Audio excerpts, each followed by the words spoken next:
This is a video in clinical medicine from the New England Journal of Medicine.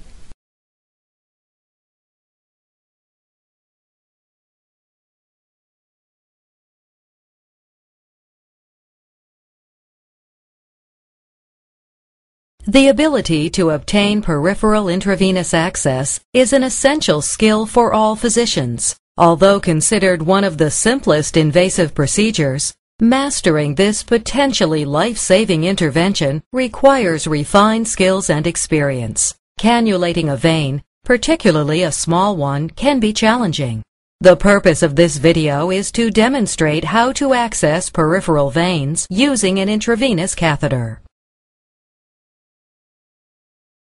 Peripheral intravenous catheterization is required in a broad range of clinical applications, including intravenous drug administration, for intravenous hydration, transfusions of blood or blood components, during surgery, during emergency care, and in other situations in which direct access to the bloodstream is needed.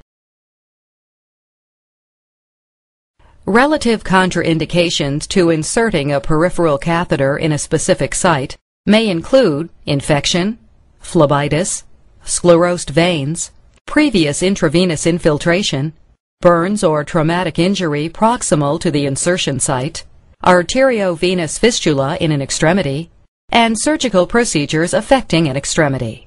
Other situations may preclude obtaining peripheral intravenous access.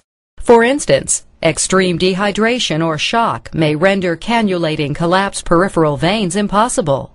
Some patients may lack suitable peripheral veins because of prior chemotherapy or intravenous substance abuse. When access to peripheral veins is impossible, and in other situations in which accessing peripheral veins may take too long, insertion of a central venous or intraosseous catheter or peripheral venous cut-down may be required. A detailed understanding of the venous system of the upper and lower extremities will facilitate successful cannulation. The upper extremities have two primary venous systems: the cephalic vein, traveling on the radial side of the forearm, and the basilic vein, originating from the ulnar side of the forearm. Although venous anatomy may vary considerably from patient to patient, these two systems generally remain distinct, other than communicating at the antecubital fossa and the wrist. However, be careful to avoid inadvertently cannulating the brachial artery, which usually lies just medial to the median cubital vein. The same applies for the radial and ulnar arteries at the level of the wrist. Use careful palpation to identify arterial pulsations to minimize the possibility of this complication. The venous system of the lower extremities consists of the greater and lesser saphenous veins. The greater saphenous vein originates from the medial side of the dorsal venous arch of the foot, passes just in front of the medial malleolus, and follows the medial border of the tibia to the knee. The lesser saphenous vein originates at the lateral side of the dorsal venous arch, passes behind the lateral malleolus, and pierces the muscle fascia of the gastrocnemius muscle. Choosing a site for intravenous cannulation depends on many factors, including the intended use of the catheter, accessibility of the vein relative to the position of the patient's age and comfort, and the urgency of the situation. In general, upper extremity veins are preferred, as they are more durable and are associated with fewer complications as compared with lower extremity veins. The preferred cannulation sites are the veins of the forearm, particularly the metacarpal veins on the dorsal aspect of the hand, the median antebrachial vein, the cephalic vein, and the basilic vein. The median cubital vein, which crosses the antecubital fossa, is frequently cannulated in acute situations, as it accommodates large bore catheters and may be easier to cannulate. When upper extremity veins are inaccessible, the dorsal veins of the foot or the saphenous veins of the lower extremity may be used. Cannulation of lower extremity veins is associated with a higher incidence of thrombosis and embolism, as compared with upper extremity veins. This risk is lower in children and infants. Therefore, the veins of the legs and feet are an acceptable alternative when cannulation of the upper extremities has failed. Other alternative intravenous cannulation sites include scalp veins, used in neonates and young infants, and the external jugular vein. Gather the equipment and have it ready at the bedside before beginning the procedure. You will need gloves, eye protection, a non-latex tourniquet, chlorhexidine-based antiseptic solution, sterile 2x2 gauze, a saline flush, a transparent occlusive dressing and tape, and appropriately sized catheter ranging from 14 to 24 gauge, an intravenous fluid bag with tubing, and a sharps container. A local or topical anesthetic may be required if the catheter is 20 gauge or greater. There are many catheters varying in style, length, and safety mechanisms. The two most common types of catheters are the over-the-needle catheter and the winged butterfly catheter. The butterfly catheter comes with attached tubing, whereas the over-the-needle catheter does not. For both catheters, the steel inner needle is removed, leaving only the plastic cannula in the vein. Different safety mechanisms have been developed to minimize the possibility of inadvertent needle sticks. Some catheters are equipped with a spring-activated retractable needle. Others have a protective clip that covers the needle as it is withdrawn from the plastic cannula. Needles should always be discarded appropriately in a sharps container. The size of the catheter selected will depend on the clinical situation. The smallest effective catheter should be used because small catheters allow for less resistance to blood flow around the cannula and are associated with fewer complications. Large catheters, such as 14 and 16 gauge, are used in acute situations for fluid resuscitation. For example, in managing hypovolemia in a trauma patient or in a patient with severe dehydration. Other factors that may influence the size of the catheter used include age-related vessel size, the need for pressurized boluses for administration of contrast or medication, and the viscosity of the fluid to be infused. Explain the procedure to the patient and address any specific questions or concerns. Discuss potential complications such as bleeding, bruising, and infection. You must follow standard precautions when placing a peripheral venous catheter. This includes washing hands, wearing gloves, and using eye protection because of the risk of blood splatter. When the selected site is in an upper extremity, the patient should be placed in the supine position with the arms supported. A comfortable position for the practitioner and proper lighting are important for successful intravenous cannulation.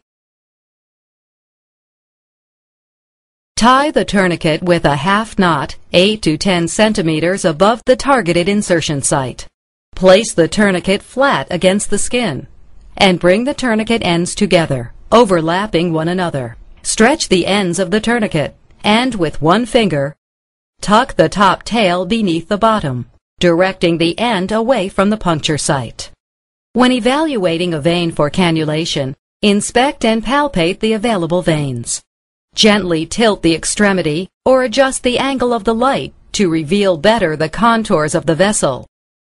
To palpate a vein, place 1 or 2 fingertips over the selected vein and gently apply pressure. Release the pressure to watch and feel the refilling rebound of the vein. An ideal vein feels round, firm, flexible, and full. Once you have selected the vein, clean the site with a chlorhexidine-based antiseptic solution using a back and forth motion. Allow the area to dry completely. Do not repalpate the area. If a larger gauge catheter is used, the site may be anesthetized with a local injection, topical cream, or ethylene glycol cryoanesthesia. To prepare the catheter, inspect the metal needle and plastic cannula for any damage or contaminants. Both should be smooth.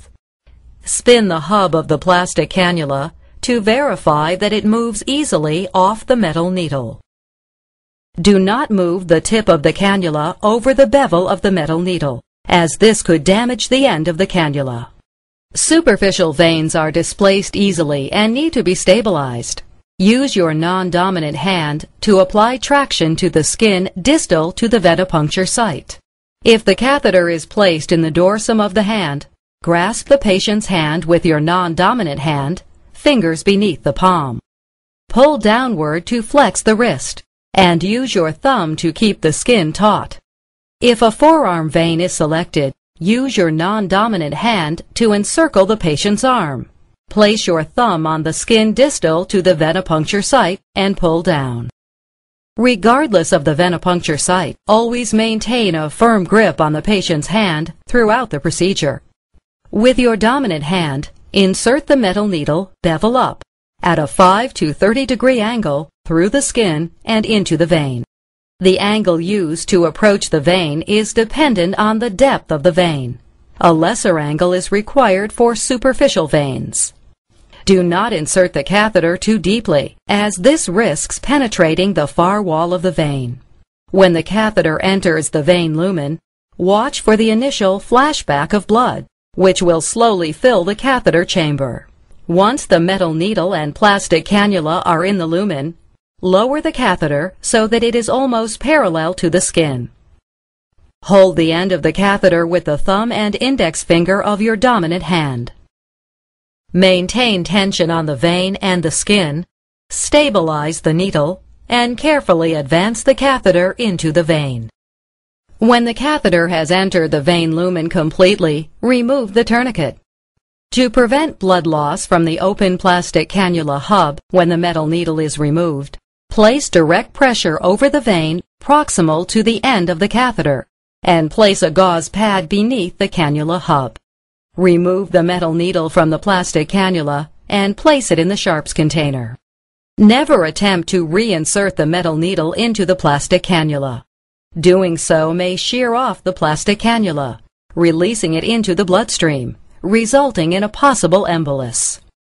Make sure that the tourniquet has been released, and confirm that the cannula is patent by flushing it with normal saline. The volume used depends on the size of the vein and the gauge of the catheter. Check that there is no swelling, redness, leakage, or discomfort around the insertion site. Attach the intravenous fluid tubing to the cannula and start the fluid infusion. Ideally, you should secure the cannula with a transparent occlusive dressing placed over the cannula hub. Confirm that the hub of the cannula is clearly visible through the dressing to facilitate monitoring. After securing the cannula with tape, loop the intravenous tubing and secure it away from the insertion site. Looping the tubing may prevent accidental displacement of the cannula, decrease cannula manipulation, and lower the risk of venous contamination or irritation.